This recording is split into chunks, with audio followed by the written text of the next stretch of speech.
oportunidad de escuchar las declaraciones de Juan D'Artés? No, me las comentaron, Ajá. lo escuché. De todas maneras es un tema sumamente sensible, muy delicado. No es fácil hablar desde nuestro lugar como especialistas Sí. en psiquiatría, y es un momento de mucha sensibilidad para Social. toda la sociedad, ¿no es cierto? Donde, bueno, hay que tener mucha prudencia, porque evidentemente creo que para bien están cambiando los paradigmas de los lugares que en la sociedad ocupa la mujer y el hombre. Pero bueno, como todo cambio, traen situaciones como estas que seguramente van a ser paradigmáticas, van a marcar un momento muy importante en la historia, por lo menos en nuestra sociedad, como para de alguna manera dar cuenta de que algo está cambiando. Digamos, me parece que este tema es un tema dolorosísimo. Muy. Y hay que tener mucho cuidado sobre todo con el escarnio social, porque es verdad que todos estamos sensibilizados y estamos todos de alguna manera en esta discusión acerca de la verdad.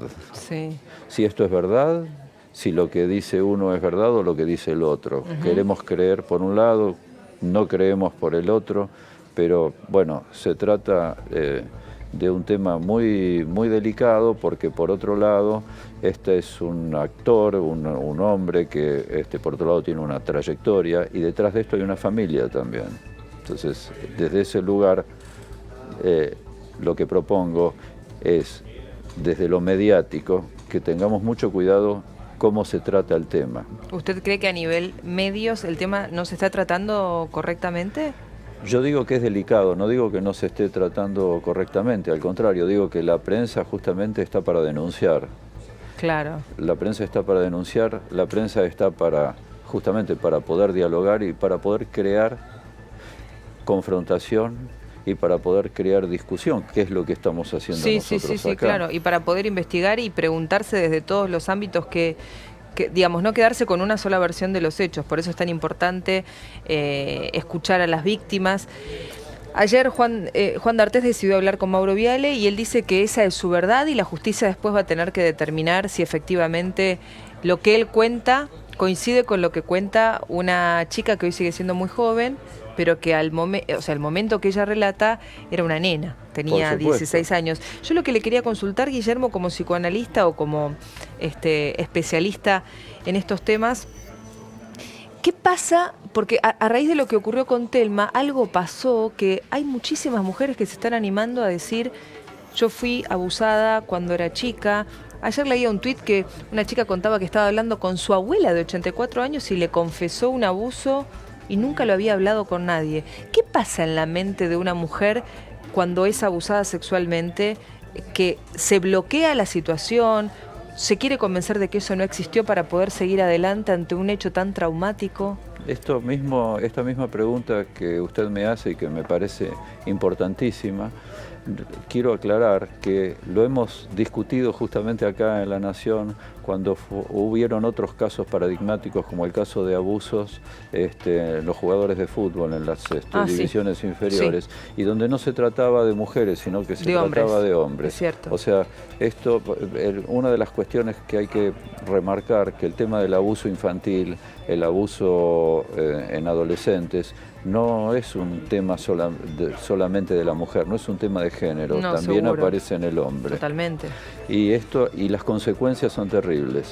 Las consecuencias en la vida adulta son terribles, porque aquel que fue abusado, ante todo, tiene un sentimiento de vergüenza y de culpabilidad por haberse dejado abusar.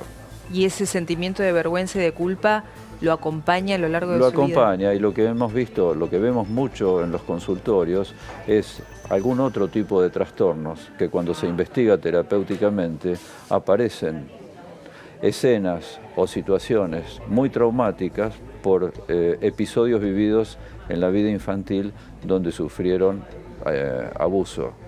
Esto se ve también en gente grande, gente que llega a los 60, 70, 80 años y nunca pudo decirle a nadie que había sido abusado por su padre. Exacto. ¿No es cierto?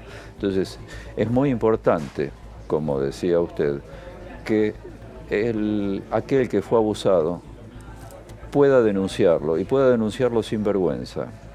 Esto se ve mucho en los niños, con los trastornos de conducta que los niños presentan, y vemos muchas veces que ese tipo de trastornos de conducta o esa inadaptación escolar son consecuencia de situaciones de abuso que están vivenciando y que muchas veces incluso son dentro de la familia y que se mantienen en silencio y se mantienen La mayoría enterrados. de las veces, lamentablemente. Ahora, Guillermo, ¿uno decide contar un hecho o no? ¿O la mente actúa de tal manera?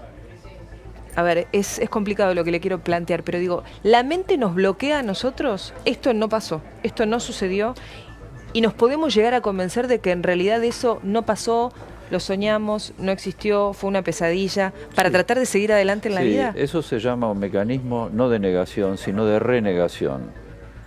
El mecanismo de renegación es un mecanismo muy común en los seres humanos, nos pasa a todos, que sabemos que algo no es así, pero de todas maneras sigamos adelante.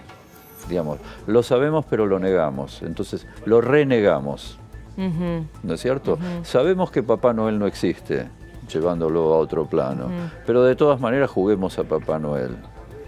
Digamos, sabemos que nos pasó algo muy duro, pero en la medida en que podamos continuar en la vida y dejar eso atrás, eso que nos termina persiguiendo, porque nos termina persiguiendo, tratamos de dejarlo atrás. Pero en algún momento aparece alguna situación que despierta, como mínimo, un estado de angustia que no se puede manejar. ¿Y esa situación qué puede ser? Por ejemplo, esto, que alguien de repente se anime a contarlo, que existe un movimiento. Esto que está pasando, eso ayuda. Esto ayuda. Por un lado trae dolor, por otro lado reactiva el deseo de hacer justicia. El tema, vuelvo a decir lo que decía al inicio, es de qué manera se hace justicia. Que no se convierta esto en una situación solamente de retaliación, de venganza y de esta cuestión acusar sino acusar bien, denunciar, diría yo. Denunciar, y que aquel que tiene tendencias a ser abusador se tenga que cuidar porque corre el riesgo de ser denunciado. Claro, con esta situación uno siente que las personas que van por la vida tratando de creer que pueden hacer con el otro, con una mujer o con un hombre, siendo el abusador hombre o mujer, claro, esto es indistinto, de hacer con un otro lo que quiera, ya no va a poder hacerlo. No Estamos lo puede todos hacer muy atentos. ¿Por qué? Porque acá sí es importante la ley. Hay varias leyes. Una es la ley jurídica. La otra son las leyes simbólicas, las nuestras, las que tenemos incorporadas, las de nuestro psiquismo. Cuando aquel que le falla la ley simbólica, aquel que le falla la ley psíquica, donde dice que no le importa hacer lo que quiera y lo va a hacer y no tiene freno, hay otra ley que lo va a frenar. Y quien por sobre todo lo va a frenar es la sociedad. Guillermo, un abusador ¿tiene características o denominadores comunes? ¿O nosotros nunca podemos identificar a una persona así hasta que efectivamente nos topamos con ella o de repente nos convertimos en sus víctimas? Digamos, ¿podemos identificar fácilmente a una persona con estos rasgos? ¿O no es tan simple? No es tan simple porque en general el abusador es un psicópata. Y el psicópata es un escondedor que se adapta perfectamente a todas las pautas sociales establecidas. Preestablecidas, formales. Puede ser un padre de familia, puede tener hijos, puede ser agradable. Y puede tener una gran disociación.